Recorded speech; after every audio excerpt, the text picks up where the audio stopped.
Welcome to the Deep Dive, where we cut through the complexity of historical sources and deliver the core knowledge you need straight to your intellectual toolbox. Today, we are taking on a ghost story that, well, it refused to die. One of the most persistent historical mysteries of the 20th century. The scene is the Führer bunker in Berlin, April 30th, 1945. The history books are pretty clear. Adolf Hitler died by suicide on that date.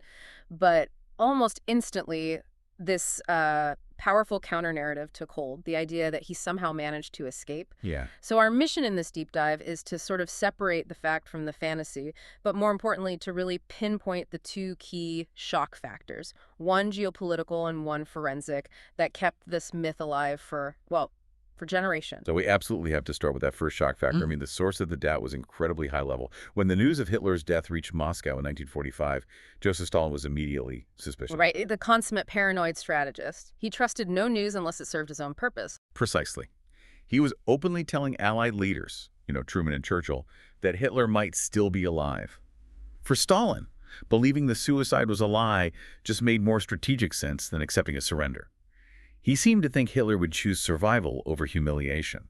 So this wasn't just his internal paranoia. It became like a global political strategy. But if he was so sure, why not just parade the initial findings? Shut down the rumors in the West. Why fuel the fire? And that's the crucial insight.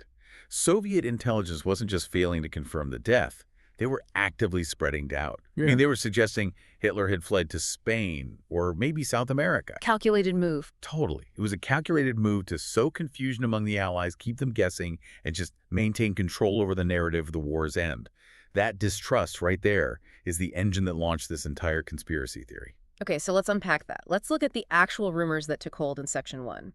The most obvious reason these theories gained traction was that the Soviets never produced Hitler's body. They didn't show the world that conclusive visual proof that everyone craved. And you really can't ignore the context here. I mean, the idea that a high-ranking Nazi could escape wasn't that far-fetched. It was actually happening. Right. We all know the famous cases. Adolf Eichmann, Josef Mengele. The angel of death, yeah. They both successfully fled to Argentina using these established escape routes.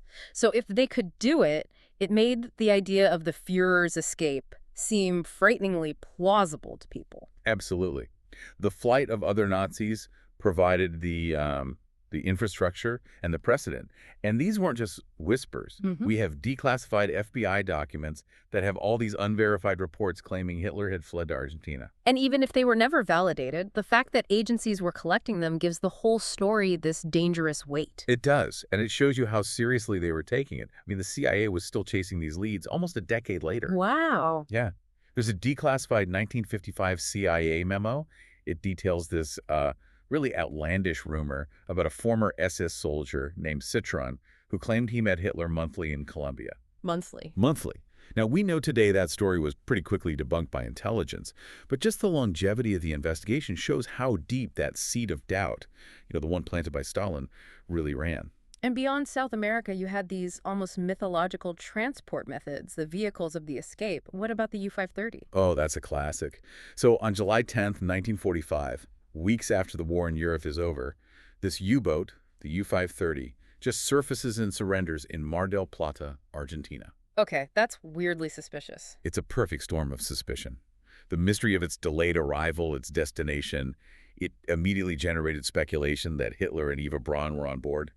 But when the Argentine Navy searched the vessel, nothing.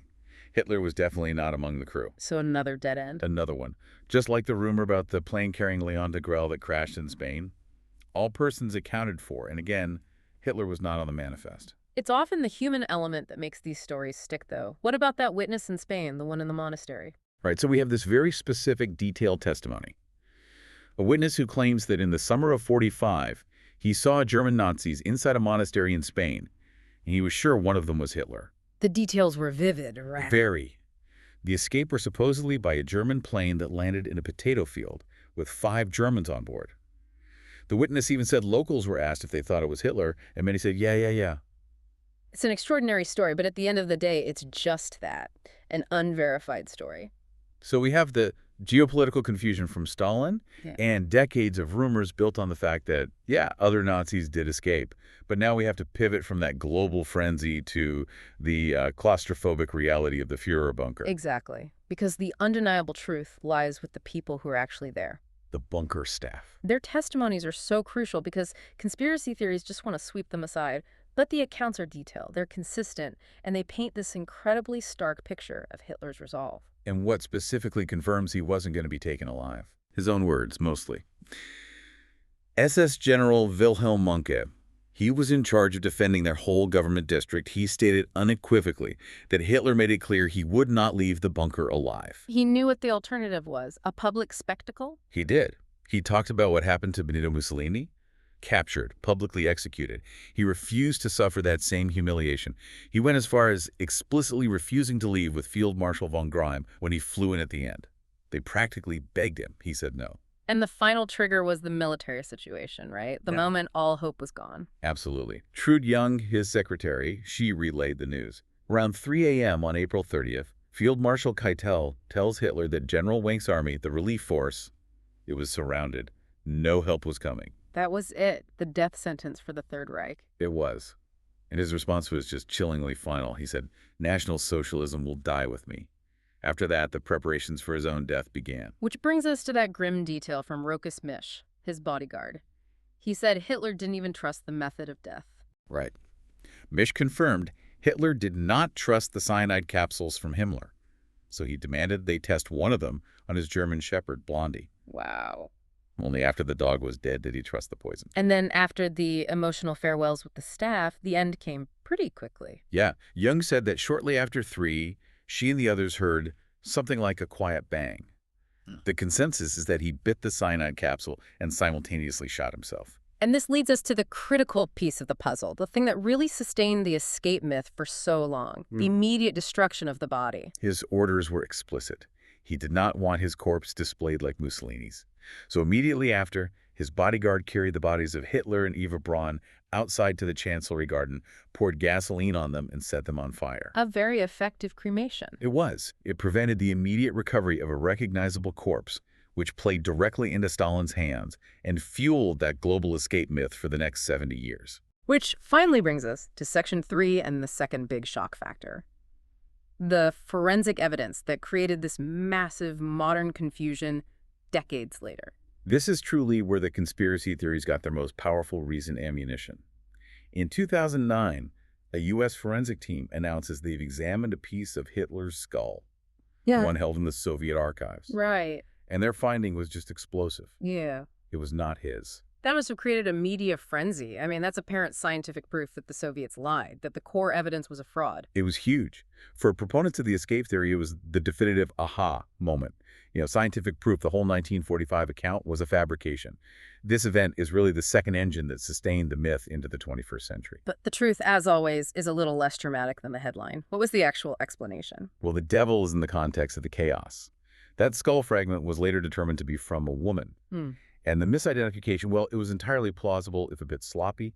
The area around the bunker was just littered with dozens of bodies. Male and female. Male and female, possibly Eva Braun, Magda Goebbels. So one small fragment, collected in that chaos, mislabeled in the haste of the Soviet investigation. It was just wrong. The idea that this meant Hitler escaped was completely unfounded.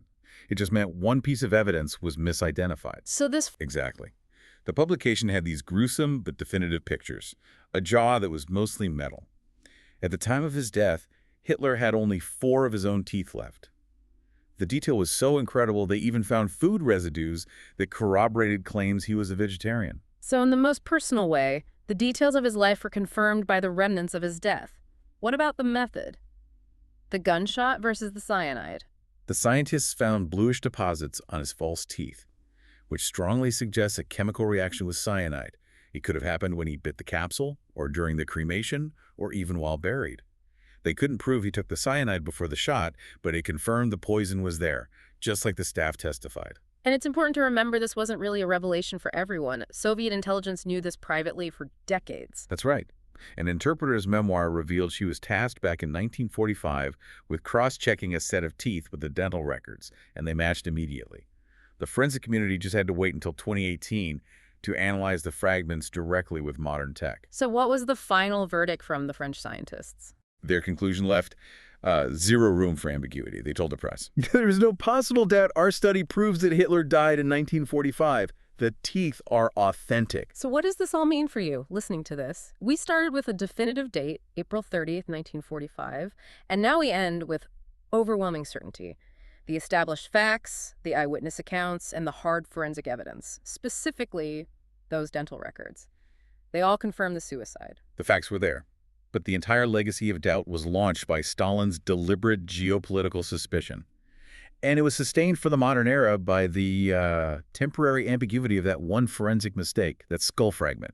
So it's a textbook example of how a conspiracy narrative takes root. It really shows how powerful just a little bit of initial confusion can be, even if it's quickly corrected. Absolutely. The discovery that the skull fragment was female was a necessary correction for the professionals.